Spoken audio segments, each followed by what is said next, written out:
Welcome to Wordpath, the show about Oklahoma Indian languages and the people who are teaching and preserving them. Every year in October, the Oklahoma Native Language Association and Northeastern State University in Tahlequah sponsor a Native Language Conference in Preston, Oklahoma, which is just north of Okmulgee. Wordpath taped many of the presentations this year, and this show is the first one to result from that taping. It features a description of the Mississippi Choctaw language program as presented by its director. Now, before we look at the tape, I want to apologize for two things. One is in the first minute or so, there's a lot of background noise, people settling their chairs. But I didn't want to cut that part because there's a lot of native language in it. And then later we'll see, she's showing a videotape, and there's a way you can technically do that better, I think. But as we taped it, there's kind of a line through the screen. I still thought it was worth showing that. I think you'll be able to follow what's going on. Let's take a look.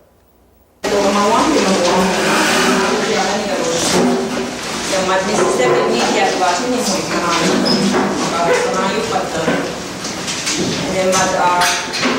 maybe that's not a blame Chilana home and fill it up a little. Mana blame Chimachuma, blame Chimura, Stulila, and after the kind of the college. From Bakuba Abbas, I almost see on arm and someone took me over. Hello, my name is Rosanna and Nikki. My co-workers, Priscilla Brown and Nellie Billy. And I'm not going to tell you all what I told the Choctaws. But anyway, we're glad to be here. We were asked to do a presentation of our program for you. And since we have so many different things to do, it was very hard for us to try to compact everything into a 50-minute session. Okay? Because usually it'll take me 4 hours to tell you about my program. Plus I talk a lot. Anyway, so what we did, we spent 2 weeks preparing a video, piecing every piece together on how to do camp immersion. Okay? So we spent 2 whole weeks doing that, thinking that we were going to show you Mississippi and actually take you there and make you feel like you've jumped into the screen and you're in Mississippi. Unfortunately, you can't jump into the screen, right? But anyway, we have different programs. We have what you call a Introduction to Choctaw Literacy for 9th through 12th graders at Choctaw. Okay, and we teach those students how to read and write the language. They already know the language. Okay, so we're teaching them. Our people are not literate in the language, it's an oral language to them. So we've been trying to teach the students how to read and write the language. So we have that program for them.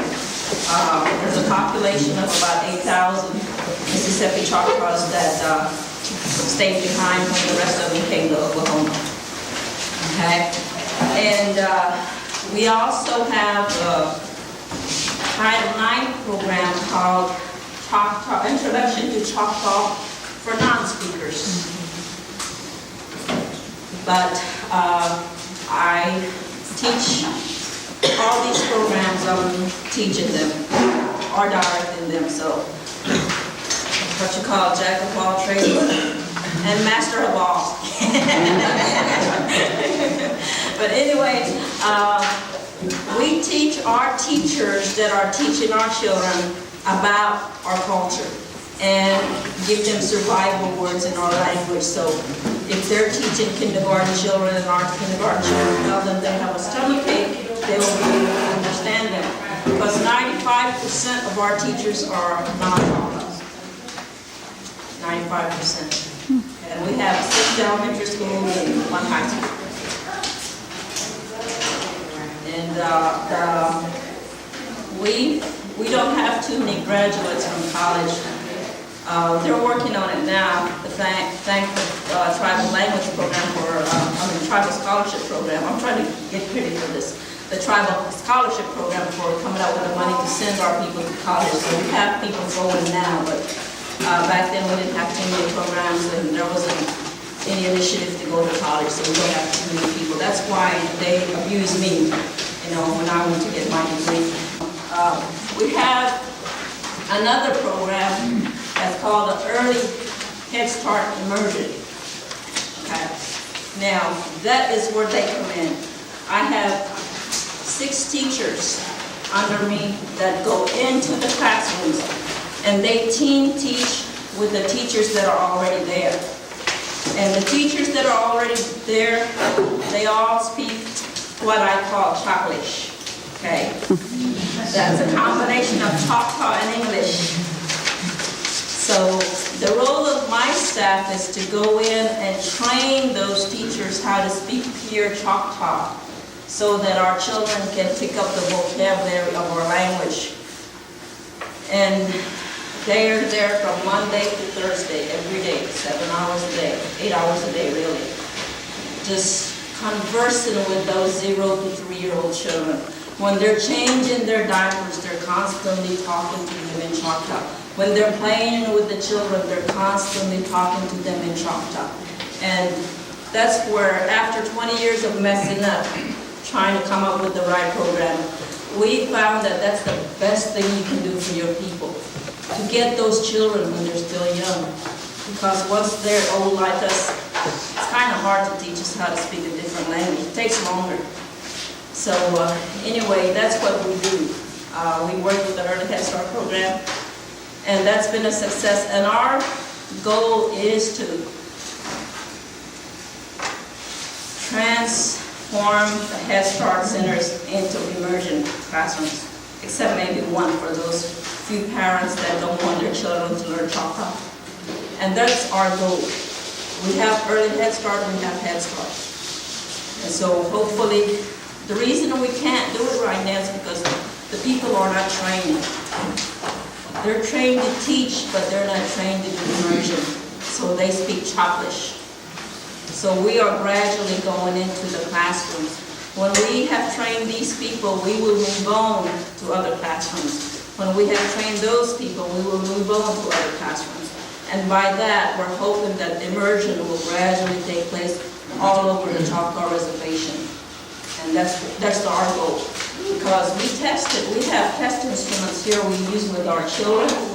And feel free to come by and look at them, only 3% of our Choctaw children between the age of 3 and 5 speak Choctaw.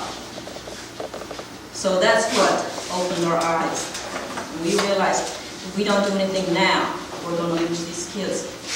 Because we're proud of our language. We always said 95% of us speak the language, but 10 years ago, that changed to 85%.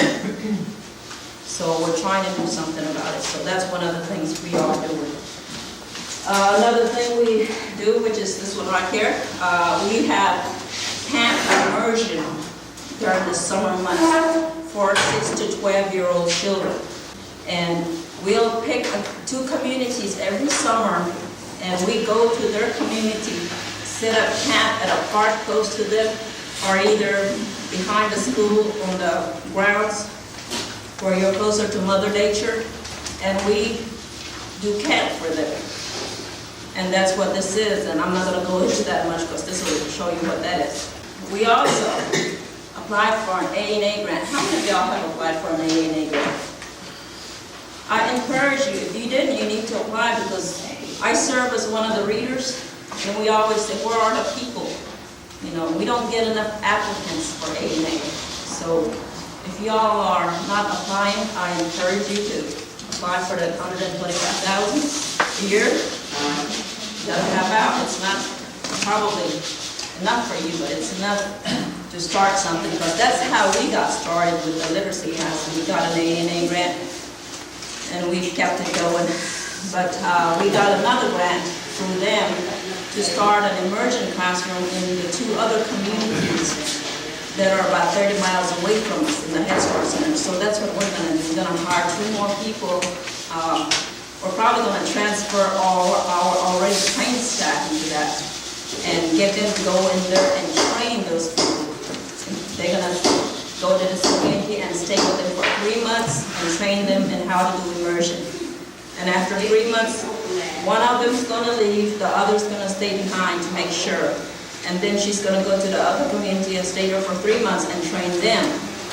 And then she's going to move to the other community, and the other one's going to tag behind to make sure everybody's comfortable with doing immersion.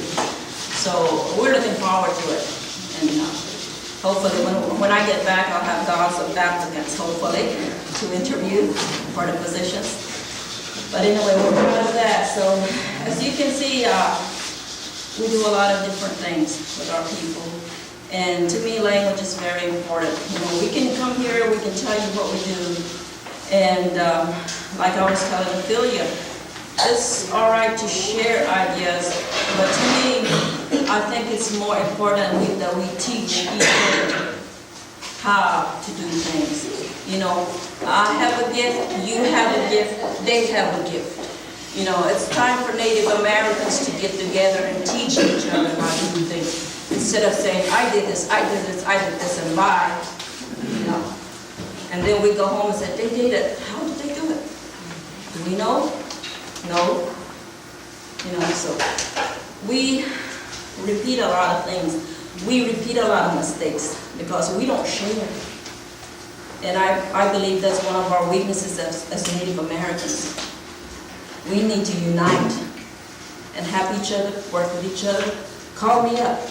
What did you try? What did you mess up on? I'll tell you. I have a whole story behind that. You don't teach language 1 hour a week and expect to get anything.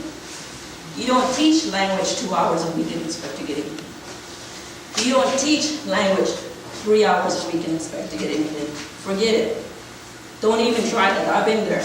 I've done that. It doesn't work. Good example. You go to high school, they expect you to take French.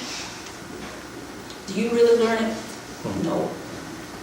So think immersion. That's the only answer we found that works. Total immersion. And we did a project.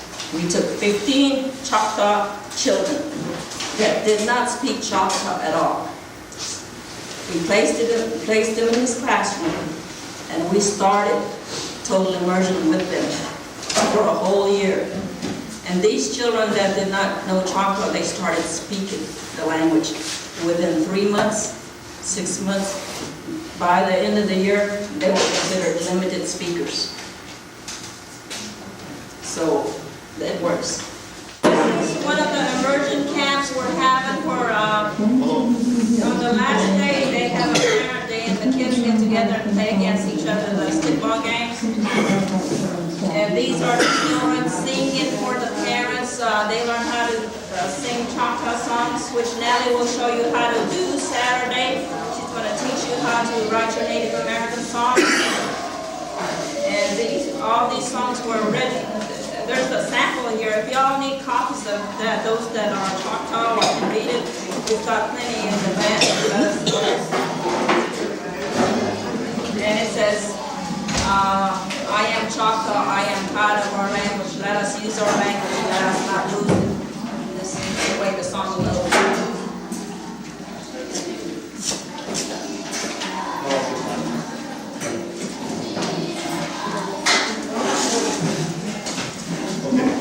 And this is how we train it. Before we do any camp immersion, we take our, let me just turn the volume down so I can find it.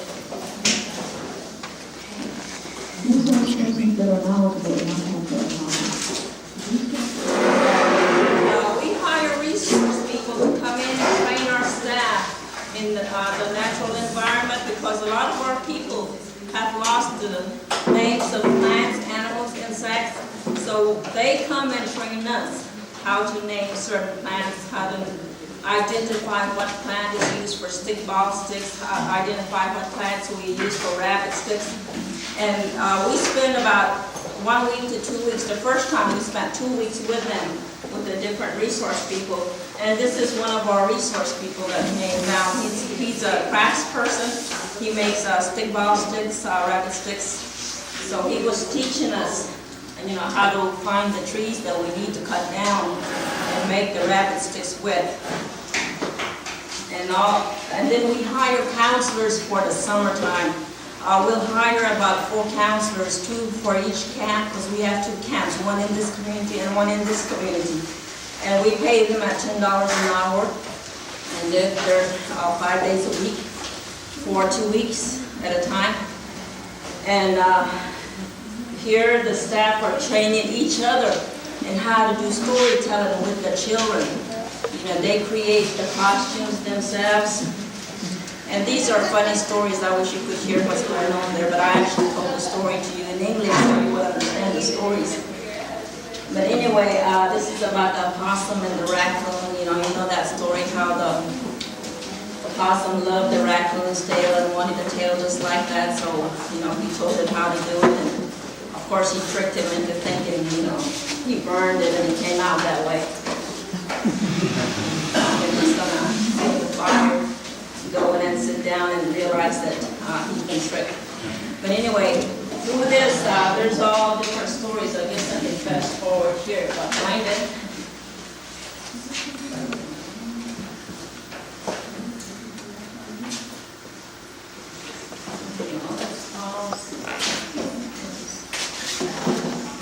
Okay. So whenever you have staff that have been trained, utilize them to train other staff. And this is another story. There's Priscilla right there dancing around. And this is a story about how the rabbit tricked the little girl into getting her underskirt to make a tail that he never had before. He called it the blind dance. So he told her she had to dance with her eyes closed, and then told her she was going to trip on her underskirt if she didn't take it off. So she took it off, and he took it and took off. Okay, and then the kids love stories. And in order to keep it interesting, we try to have them do plays like this during camp. And later on you'll see, and this is about the mice and the cat. And the cat corners the mice, and the mice tells him, "You can't eat me yet. You're polite. You gotta wash your hands." And while he's washing his hands, the mice sneaks away.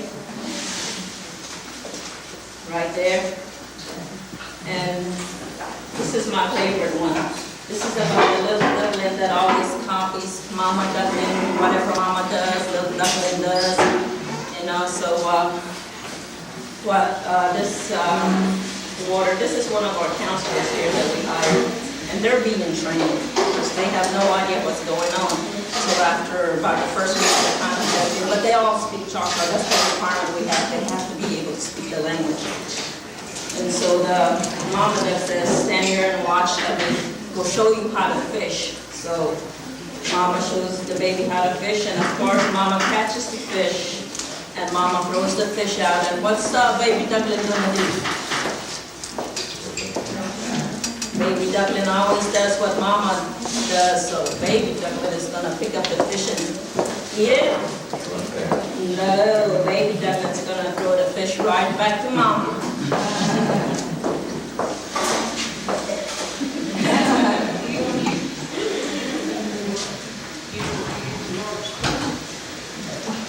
And this is one of the dances that we have here. We invite chanters to come in and teach our children how to chant and how to do the steps right. And this is in the this is the Nanawaya Mound area, and you're going to see the mound in the background later on. We have about 19 dances. We've lost a number of them. We have 19 dances, and we try to teach the students at least the names of all the 19 dances. And they pretty much know, which dance it is when they hear it.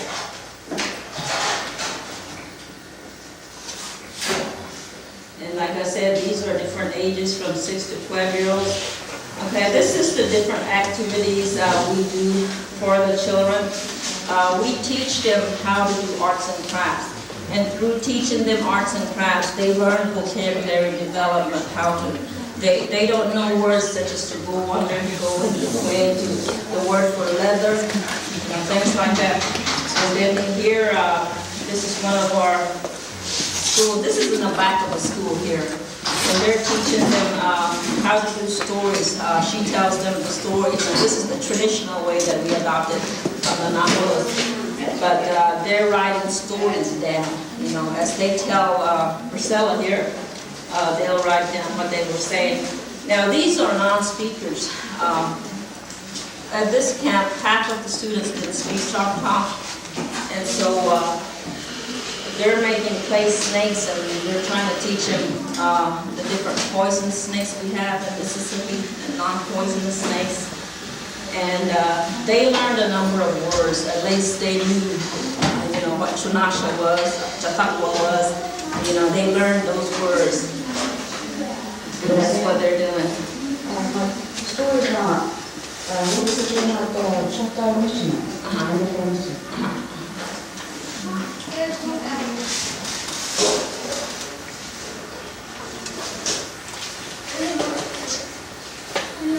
Okay, and the little activities, some of them, they'll make rabbit sticks and miniature, what we call kitty, mortar. That little thing, well, they're actually about that tall. It's wood, and it's dug out, and you grind corn in it to make hominy. They'll make miniature forms of that. And here they're playing water throw, which is a popular sport among the Choctaws. And by doing this, they learn how to count.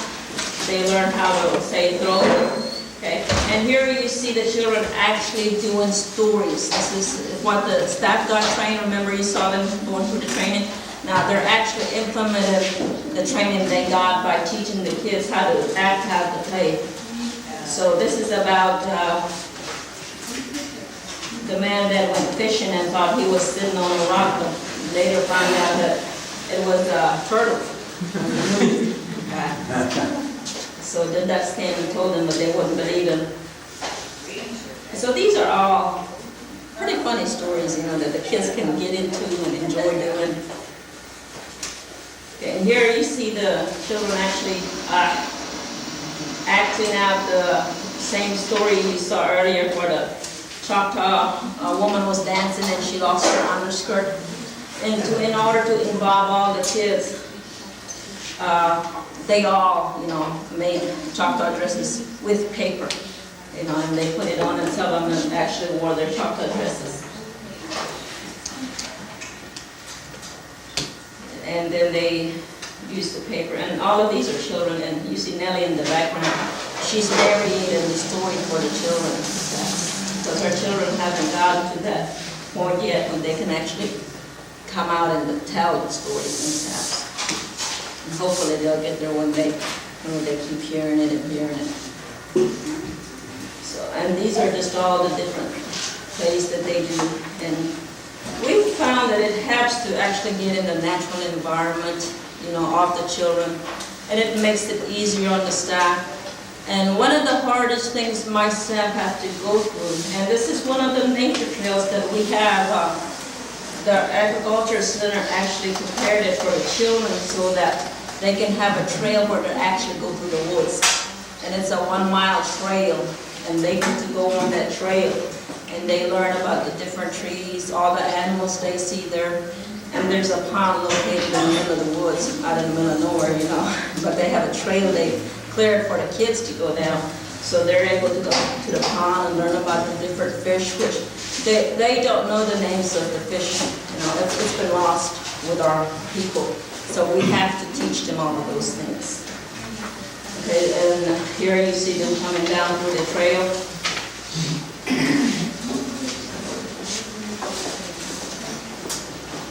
Okay, and like I said, the hardest thing to teach your staff is to make sure they are speaking pure Native American, because a lot of times we are so used to speaking Choclish that we'll switch to Choclish just like that. And we all have to constantly remind ourselves, like in my office, you're gonna hear us say, "What did you say? What did you say?" Anytime somebody speaks English, we pretend we don't understand them. Wasn't that great? Looks like those Mississippi Choctaws are doing just about everything right.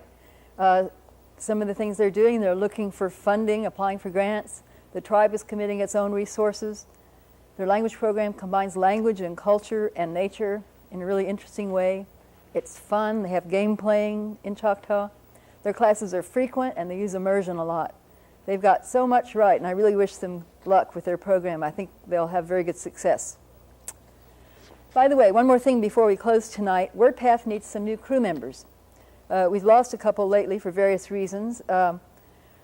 One reason we need new crew members is that tonight we have to say goodbye to Chris Kane. She's leaving to have a baby, and she's directed the show for a long time. If you are a Norman resident, age 18 or older, please call the studio and enroll in the program. You have to take a little introductory class. You call the studio at 600-6941. Tell them you'd like to enroll in the Community Producers Workshop training class. It's held the third Thursday of each month in the evening. I believe it starts at 6 or 7 p.m. They can tell you the details on that. And you need to call in, though, to reserve a space in the next training class. Then you can hone your video skills and give us a hand at the Wordpath show as well. See you next time on Wordpath. Na hene yo hene, na hene yo hene, ana magwana kita, wa pene manaone kita. Na hene yo hene, na hene yo hene, ana magwana kita, wa pene manaone kita. Na hene yo hene, na hene yo hene, ana magwana kita, wa pene manaone kita. Na hene yo hene, na hene yo hene, ana magwana kita, wa pene manaone kita. Na hene yo hene, na hene yo hene, ana magwana kita, wa pene manaone kita. Na hene yo hene, na hene yo hene, ana magwana kita.